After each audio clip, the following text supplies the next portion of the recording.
Did you really walk through a window at Sarah Silverman's house? Yeah. Were you high or drunk? You want me to tell you that story? I'd love that. Love it.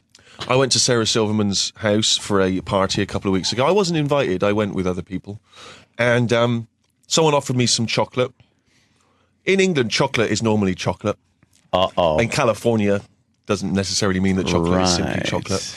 And it was in a wrapper, like a Hershey-style wrapper. It wasn't Hershey's, I should make that clear, but it was in that kind of wrapper. Okay. It looked very official. I consumed some of this chocolate.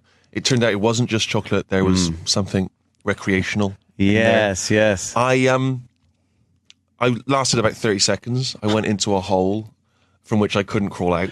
Just a dark kind of, the world just enveloped around me. Man. Vroom. Like within seconds, I had a little lie down for a while at the party. One of my great concerns is embarrassing myself in front of a big room of comedians. Well, because, yeah. you know, comedians don't let you forget. That will be there forever.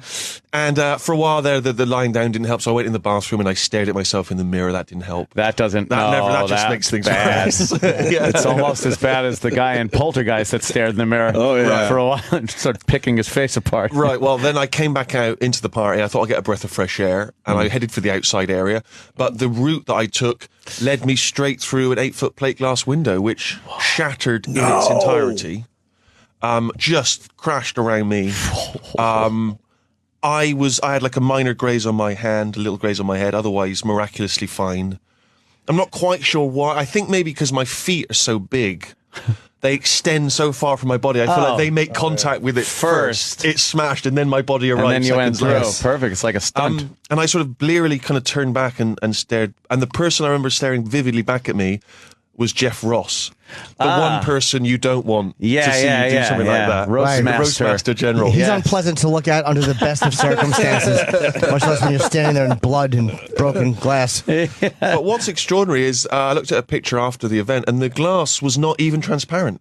It was a dark brown colour. It was. So where were you going? Wow. Man alive. It was crazy. Yeah. Yes. Were you embarrassed? I wasn't even, not only the next day. At that moment, I didn't know what to do. I had no sense of you just go like, oh, that's not a door. Yeah, I just had I couldn't compute like what you do after that. But what was in the chocolate?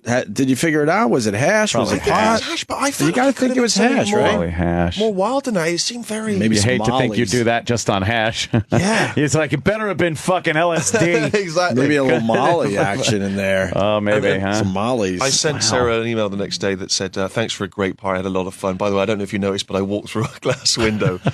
My big fear was that she was going to charge me for it. Oh, man. But she said it was insured. Oh, it was okay. That was nice. Oh, there you go. Wow, that's a great she's got a story, too. It was insane. Yeah. Well, thank God you weren't hurt.